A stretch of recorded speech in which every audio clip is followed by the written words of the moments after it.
우리 비상한 시국 상황이기 때문에 다시 한번 우리 온라인 유튜브를 통해서 성도님들을 찾아뵙게 됐습니다.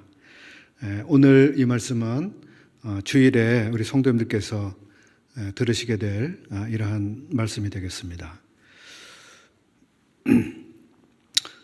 지난 3월 18일 날 수요 메시지를 통해서 예수 그리스도께서 입으신 그 몸은 거룩하시고 영광스러우신 하나님을 우리들에게 충만히 드러내신 몸일 뿐 아니라 우리 죄를 짊어지시기 위해 세상에 오신 몸이었다고 하는 것을 살펴봤습니다.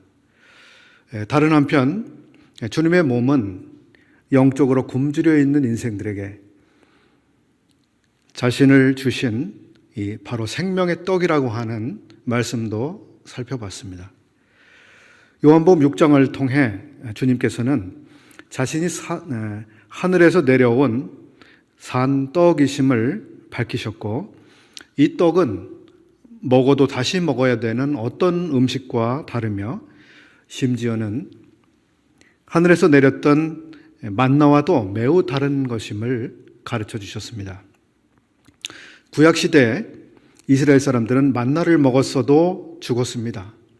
그러나 예수 그리스도라고 하는 이 떡은 결코 고갈되어 없어지지 않습니다.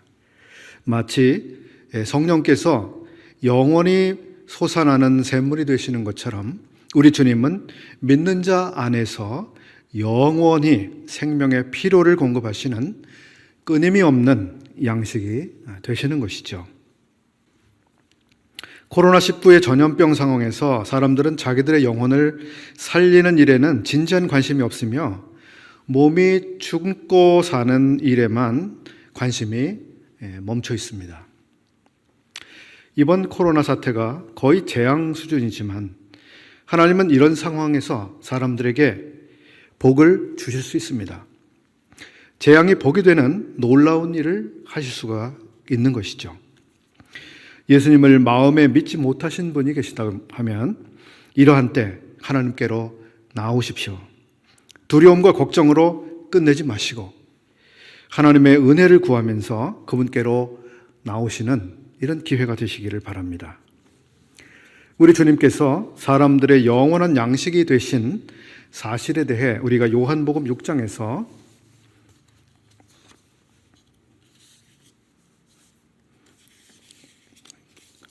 생각해 보았는데, 이러한 진리에 대해 하나님은 고린도전서 11장을 통해서 다시 한번 알려주셨습니다. 내가 너에게 전하는 것은 주께 받은 것이니 곧 주 예수께서 잡히시던 밤에 떡을 가지사 축사하시고 떼어 이르시되 이것은 너희를 위하는 내 몸이니, 이렇게 말씀하셨습니다. 주님께서 잡히시던 밤에 떡을 가지시고 떡의 의미를 소개하셨습니다. 내 몸이다. 이것은 내 몸이다. 고난을 앞에 두고 제자들에게 자기의 몸에 대해 말씀하실 때 주님의 감정은 어떠하셨을까요? 염려하셨을까요? 아니면 두려워하셨을까요? 혹은 초조하셨을까요? 기뻐하셨을까요? 감사의 마음이 주님을 지배하고 계셨을까요? 주님은 자신께서 유월절 희생의 양이 되는 이 사실에 대해 아버지께 감사하셨습니다. 주님께서 자신의 몸을 우리에게 주시는 것이 주님께는 마지못해 하시는 일도 아니고 또 걱정스러운 일도 아니셨습니다. 감사로 아버지 앞에 드리는 그러한 일이었습니다. 이런 사실 앞에 우리를 주님 앞에 드리는 것에 대해서 어떻게 생각하는지 돌아보는 게 좋을 것 같습니다. 오늘은 우리의 몸이 어떤 몸인지 이제 교훈적인 면에서 살펴보려고 합니다. 먼저 우리 몸은 그냥 스스로 생겨난 몸도 아니요, 혹은 어떤 진화적인 그러한 원인에 의해서 있게 된 몸도 아닙니다. 성경은 우리 몸이 바로 하나님에 의해서 창조되어진 몸이라고 말씀하고 계시죠. 따라서 우리는 창조된 목적과 무관하게 살도록 지어진 존재가 아니며 창조하신 분의 지혜 안에서 합당하게 생각하고 창조주와의 관계 안에서 합당한 위치를 필요로 하는 것이죠. 자신이 하나님과 구별되어 있는 독자적인 존재라고 생각하면서 살게 될 때 이것은 하나님을 떠난 것입니다. 그리고 마음에 하나님 두기를 싫어하는 그러한 상태에 있는 것이죠. 이것은 모든 불행의 시작이며 하나님의 마음을 매우 슬프게 해드리는 그러한 일입니다. 두 번째로 우리의 몸은 죄에게 종 노릇을 해온 그러한 몸입니다. 종은 주인이 시키는 대로 하지 않을 수 없는 그런 존재입니다. 주인이 무엇을 시키든 노예는 복종해야만 합니다. 이것은 의지의 문제가 아니라 능력의 문제입니다. 즉, 죄라고 하는 주인이 우리에 대한 지배권을 가지고 있기 때문에 비록 내가 원하지 않는다 하더라도 이 주인의 힘을 이겨낼 능력이 우리에게는 없는 상태에 있었던 것이죠. 우리는 선을 행하고 싶어 하는 마음도 있지만 그러나 죄의 힘을 이겨내고 우리가 원하는 대로 선을 행하면서 일관되게 그렇게 살아갈 수 없습니다. 왜냐하면 죄의 종이기 때문이죠. 그래서 주인인 죄가 요구하는 대로 그렇게 할 수밖에 없는 존재였습니다.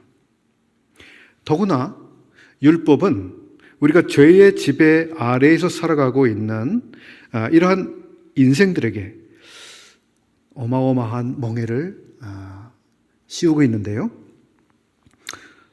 모든 율법은 항상 지켜 살지 못하면 곧 어느 한 가지라도 그리고 단 한 번이라도 율법을 어기면 바로 모든 율법을 어긴 범죄자로 판결된다고 하는 이런 사실 앞에 서게 되도록 만든 것이죠.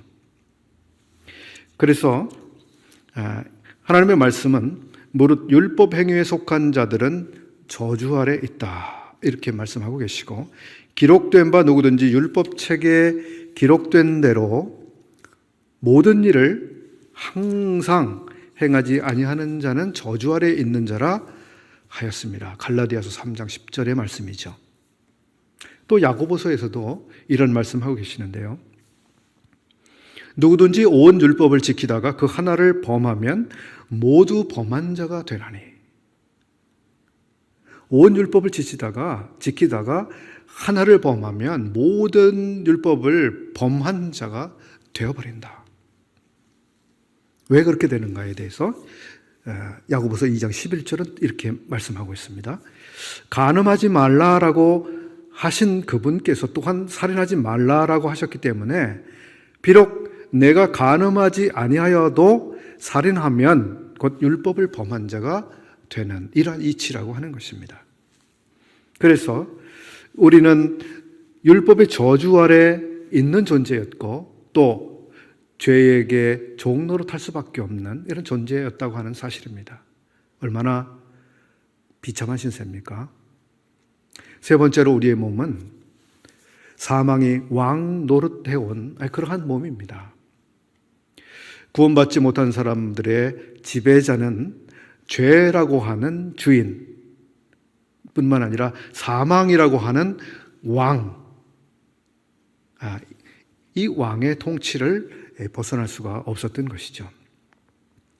로마서 5장 14절 상반절의 기록은 이렇습니다. 그러나 아담으로부터 모세까지 아담의 범죄와 같은 죄를 짓지 아니한 자들까지도 사망이 왕 노릇하였나니. 한 사람의 범죄로 말미암아 사망이 그 한 사람을 통하여 왕 노릇하였은즉 5장 17절 상반절 말씀입니다.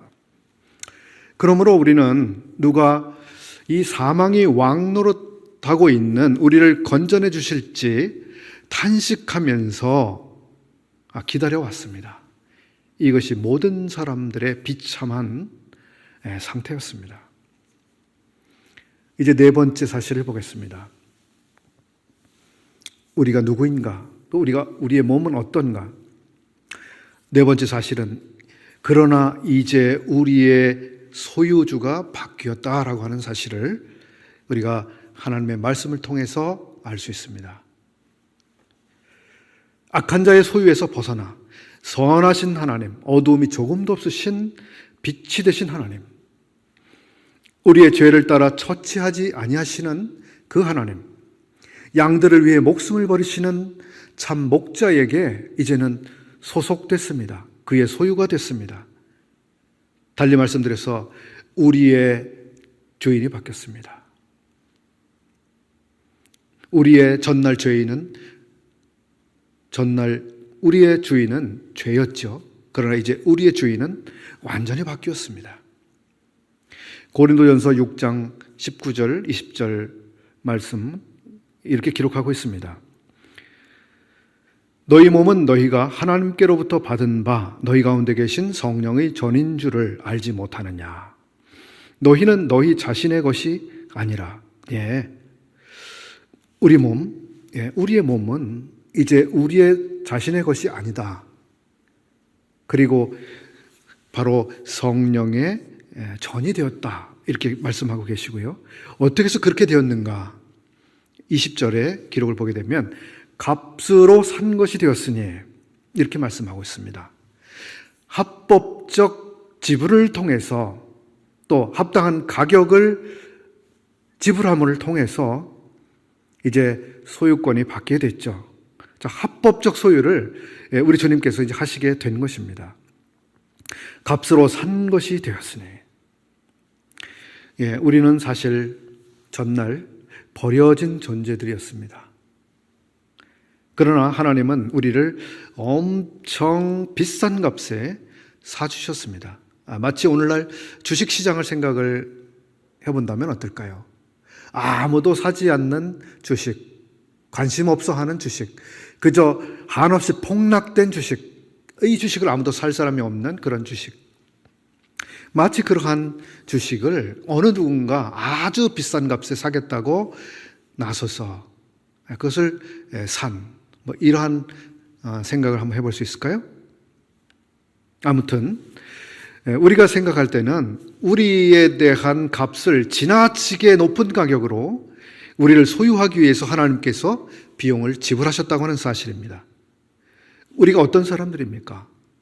마치 우리는 황폐해져 버린 들판 같았던 우리들입니다. 거기엔 아무런 곡식도 자라지 못하는 그러한 땅, 아무런 과일도 수확하지 못하는 그러한 곳이었습니다. 더 이상 농사가 되지 않는 버려진 땅, 더 이상 누군가 입주해서 들어가서 살 수 없는 죄다 부서지고 무너져 버린 이런 집, 이게 바로 우리의 전날 모습이 아니었습니까?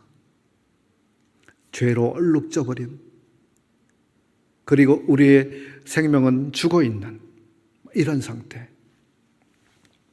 그런데 하나님이 이제 이 땅을 갈아엎어서 무언가를 심으시겠다고 이제 하시는 거죠. 여기에 뭔가 새로운 것을 시작하시겠다고. 이 폐가 버려진 흉가가 된 우리 안에 이 하나님께서 이제 들어와 사시겠다고 하시면서 들어오신 것이죠. 기가 막힌 은혜입니다. 그렇지 않습니까? 어떻게 이런 집에 들어오실 생각을 하시겠습니까? 우리 주님께서 바리새인과 세리의 집에 가서 그들과 식사했을 때 유대인들이 얼마나 말할 수 없는 비난을 퍼붓습니까? 그런데 바로 우리와 같은 이런 집에 그 거룩하신 분께서 여기에 거주하시겠다고 거처를 삼으셨습니다. 요한계시록 5장 9절에 있는 말씀을 소개해드리겠습니다. 그들이 새 노래를 불러 이르되 두루마리를 가지시고 그 인봉을 떼시기에 합당하시도다. 일찍이 죽음을 당하사 각 족속과 방언과 백성과 나라 가운데서 사람들을 피로 사서 하나님께 드리시고, 사람들을 사셨습니다. 무엇으로요? 피로 사서. 이제 소유주가 바뀌었습니다. 우리의 주인이 바뀌었습니다. 우리는 더 이상 죄에게 소속되어 있는, 죄에게 소유된 그러한 노예가 아닙니다. 다섯 번째로 우리의 몸은 이제 거룩한 집이 되었다고 하는 사실입니다. 거룩한 집, 거룩한 분이 입주하셔서 사시기 때문에 거룩한 집이 됐습니다. 또한 아드님 예수 그리스도의 피가 우리를 깨끗하게 하여 하나님을 위해서 거룩하게 구별하셨기 때문에 이제 거룩한 집이 됐습니다. 이 집은요, 예수님의 피를 통해서 거룩하게 되었을 뿐만 아니라 또 거룩한 분이 와서 거주하기 위해서 이렇게 구별됐기 때문에 거룩할 뿐만 아니라 거룩한 목적을 위해서 구별이 된 것입니다. 온갖 귀신에 사로잡혀 있던 거라사 땅에 귀신 들려 있던 그 영혼이 정결하게 됐고 정신이 이제 온전해지게 되었습니다. 바로 그 사람이 우리와 같은 그러한 사람이 아닐까요? 우리가 바로 그런 사람이 아니겠습니까? 이것이 구원받은 성도의 몸입니다. 여섯 번째로 이제 우리는 의의 종이 됐습니다. 죄의 종이 아니라 의의 종이 됐습니다. 하나님께 감사하리로다. 너희가 본래 죄의 종이더니 너희에게 전하여 준 바 교훈의 본을 마음으로 순종하여 죄에게서 해방되어, 죄로부터 해방되어 의에게 종이 되었느니라. 에베소서 5장 8절은 너희가 전에는 어두움이더니 이제는 주 안에서 빛이라, 이렇게 말씀하고 있습니다. 전에는 그리고 이제는, 이것이 너무나 확실하게 구분되는 이런 사실을 우리가 알 수 있게 된 것이죠. 우리 신분에 완전한 변화가 일어났습니다. 이것은 우리가 비용을 지불하고 획득한 것이 아니고 하나님의 자비와 사랑하심을 나타내심으로써 우리에게 거저 주시는 바 영광스러운 은혜 때문에 이루어지는 것입니다. 우리는 은혜의 영광을 찬미할 수밖에 없습니다. 아무한 것 없이 거저 받았습니다. 이제 우리는 포악한 주인에게 종노릇하는 데서 해방됐습니다. 그리고 우리의 몸을 아주 거룩하고 고상한 주인을 위해 드릴 수 있는 이러한 사람들이 된 것이죠. 우리 성도님 여러분, 어떠한 종이 되어서 또 어떻게 살아가고 계십니까? 어떠한 주인을 어떻게 섬겨가고 계십니까? 일곱 번째로, 이제 우리는 우리의 몸을 산제사로 하나님께 드릴 수 있는 이러한 사람들이 됐습니다. 우리가 전에는 결코 제물로 사용될 수 없는 존재였습니다. 하나님이 싫어하시는 그러한 존재였죠. 부정한 짐승들이었습니다. 불결한 짐승이었어요. 우리는 하나님이 부정하게 여기시는 돼지, 뱀, 땅두더지, 혹은 미꾸라지, 까마귀, 이런 존재들이었습니다. 하나같이 좀 흉물스러우시죠? 흠이 많고 점이 많은 짐승들, 다리를 쩔뚝거리는 짐승, 죽은 짐승을 뜯어먹는 그러한 짐승들, 이런 짐승들은 결코 제단에 올려질 수 없는, 하나님이 받으실 수 없는 짐승들, 즉 제단의 제물로 사용될 수 없는 그러한 동물들이었습니다. 레위기서 1장 2절의 말씀 소개해드리겠습니다. 너희 중에 누구든지 여호와께 예물을 드리려거든 가축 중에서 소나 양으로 예물을 드릴지니라. 3절에는 이렇게 말씀하고 계시는데요. 그 예물이 소의 번제이면 흠없는 수컷으로 회막 문에서 여호와 앞에 기쁘게 받으실도록 드릴지니라. 소나 양으로 예물을 삼아야 되고요. 그 다음에는 흠이 없는 것이어야 했습니다. 그래서 양이나 소라고 할지라도 흠이 있으면 안 됐죠. 다리를 전다든지 한쪽 다리가 없다든지 눈이 이상하다든지 혹은 기형적으로 생겼다든지 심지어는 이 번제 제물로는 이 짐승을 죽인 다음에 그 내장의 상태까지도 면밀하게 조사해서 확인해야만 했습니다. 그만큼 겉과 속을 확실하게 검사해서 정말 흠이 없는 이런 것이어야 했던 것이죠.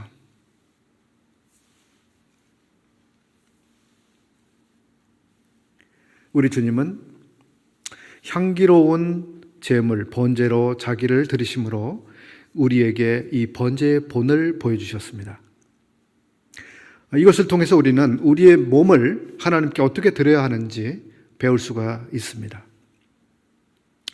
에베소서 5장 2절에 이렇게 말씀하고 계시는데요. 그리스도께서 너희를 사랑하신 것 같이 너희도 사랑 가운데서 행하라.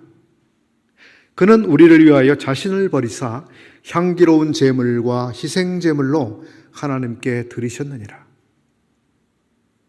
여기서 우리가 보시게 되면 우리가 사랑 가운데 행하는 것은 우리의 삶을 향기로운 제물로 드리는 것과 깊은 관계가 있다고 하는 사실을 알 수 있습니다.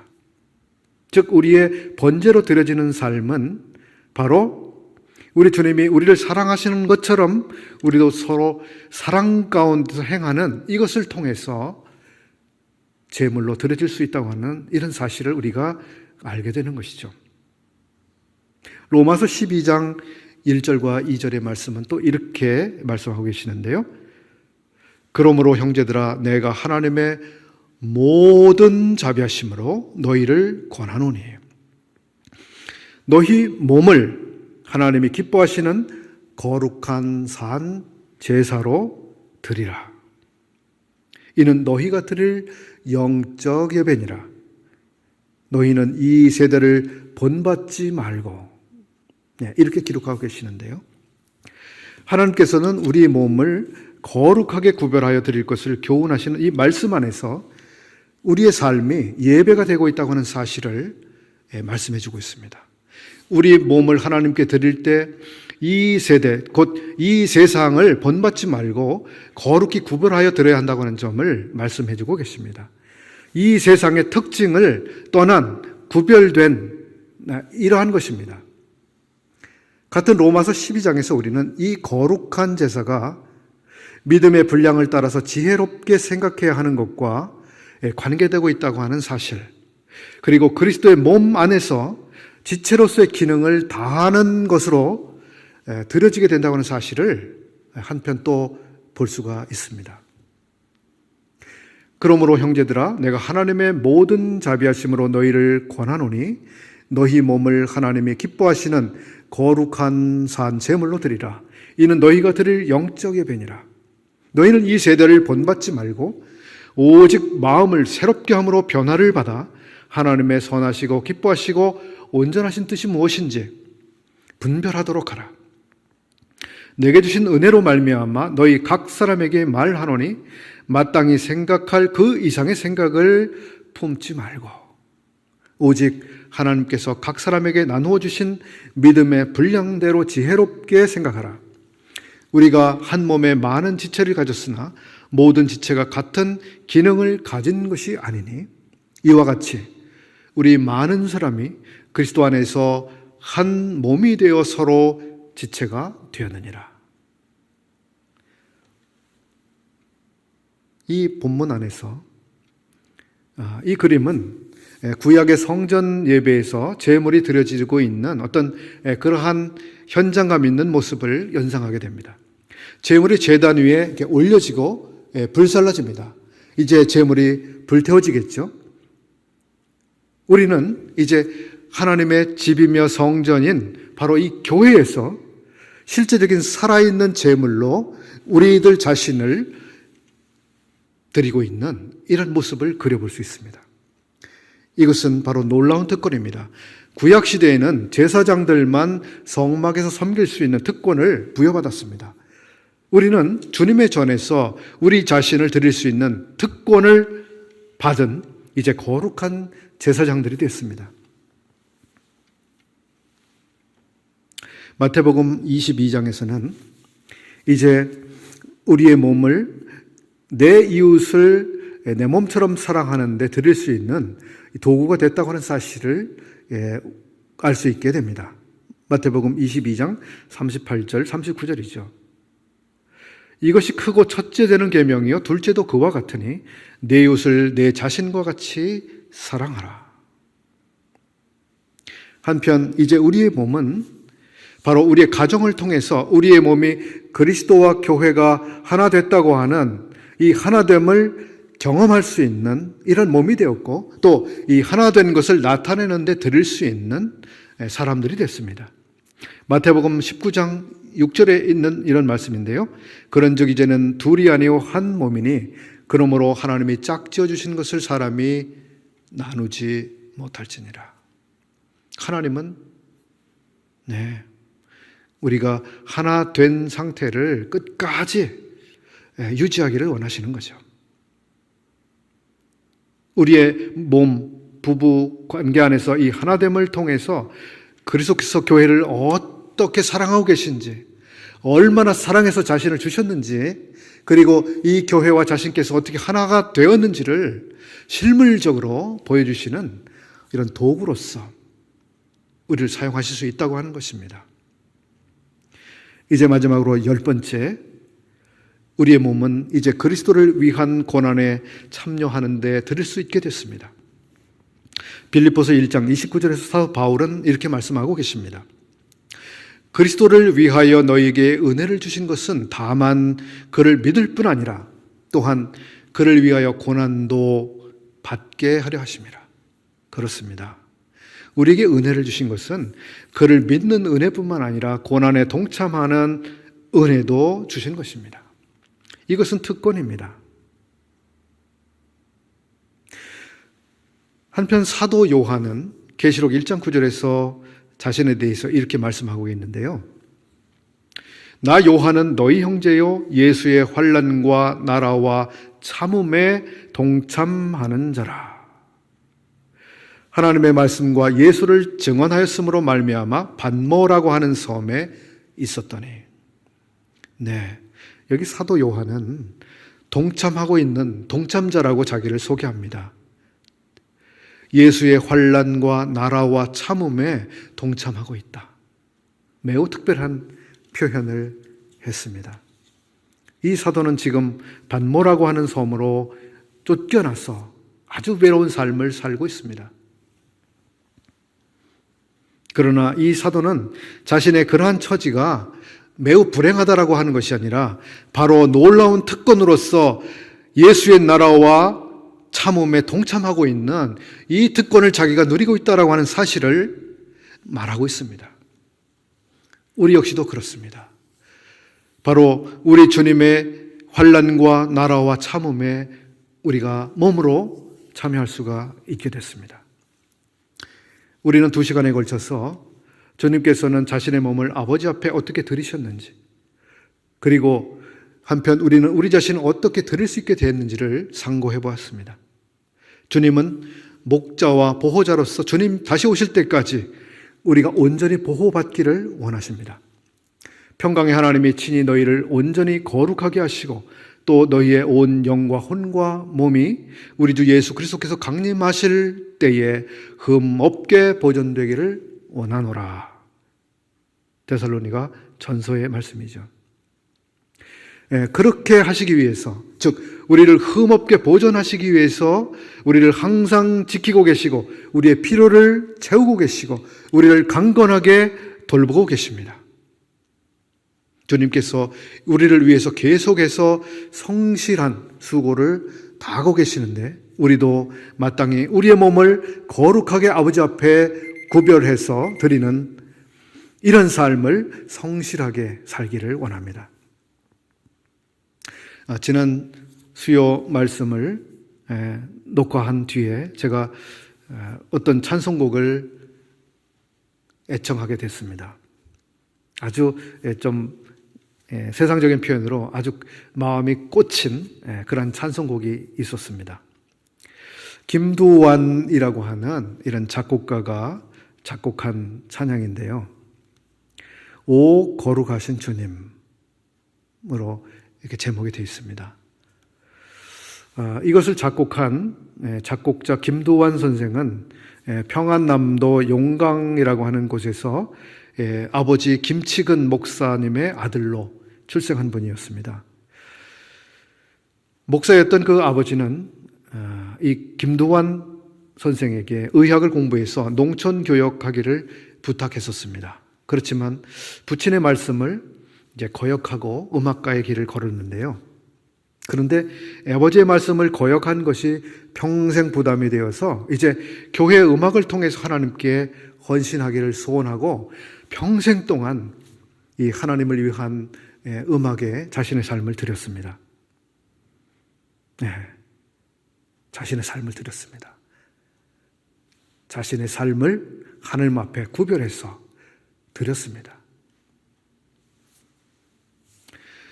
이 오 거룩하신 주님이라고 하는 이 찬양곡의 가사를 소개를 좀 드리겠습니다. 오 거룩하신 주님, 그 상하신 몸, 멸시와 욕, 가시관 쓰셨네. 주님이 당하신 고난, 이 죄인을 위함이니 범죄한 날 위해 주 욕을 보셨네. 나 무엇으로써 그 은혜 보답하리까?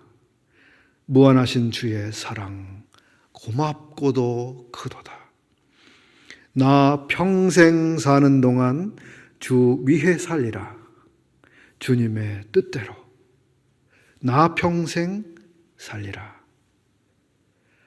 좀 감동적인 가사입니다. 정말 이 가사처럼 이분이 평생을 하나님 앞에 자신의 삶을 드리는 그 삶을 살았습니다. 하나님이 주신 그 음악적 재능을 통해서 하나님을 섬겼습니다. 우리 모든 성도님 여러분, 하나님이 우리 각자에게 주신 그러한 은혜를 따라서 또 지혜대로 주님을 평생 아름답게 섬기는 예배자로 값지게 살아가시게 되기를 바랍니다. 기도하고 마치겠습니다. 고맙고 놀라우신 아버지 하나님, 참 저희들이 죄에게 종노릇하며 사망의 왕노릇 가운데서 무기력하게 이 썩어짐의 종노릇하면서 그렇게 또 죽기를 무서워하면서 그렇게 살아오던 자들입니다. 우리를 구해줄 자가 없었고 우리를 자유케 할 그러할 힘이 없었습니다. 그러나 이제 하나님께서 우리에게 오셔서 우리를 자유케 하셨고 우리를 해방하셨고 이제는 주님께 소유된 이러한 주님의 소유물이 되게 하셔서 우리로 주 안에서 값진 이런 삶을 살도록 은혜 주시고 복 주신 사실을 인해서 감사를 드립니다. 참 저희와 같은 자들을 소유하시기 위해서 주님께서 친히 그 피를 흘리셔서 값진 희생을 통해서 저희들을 사셨습니다. 그리고 계속해서 이 선하신 목자로서 저희들을 돌보아 주시는 이 은혜를 감사를 드립니다. 주께서 이제 저희들을 부르시되 거룩한 부르심으로 부르셔서 거룩한 제사를 드리는 이와 같은 제사장으로 삼으셨습니다. 이제 저희들의 몸을, 저희들의 생애를, 저희들의 삶을 주 앞에 제물로 드리오니 주께서 받아주시며 저희들의 평생을 통해서 영광을 받으시며 값진 이러한 희생의 제물이 되도록 주께서 기쁘게 이 제물을 받아주시기를 원합니다. 주께서 저희 각 사람을 계속해서 도와주시며 붙들어 주시며 은혜 가운데 강건하게 해 주시옵소서. 저희들을 통해서 영광 받으시기를 원하오며 우리 주 예수 그리스도의 이름으로 기도하옵나이다. 아멘.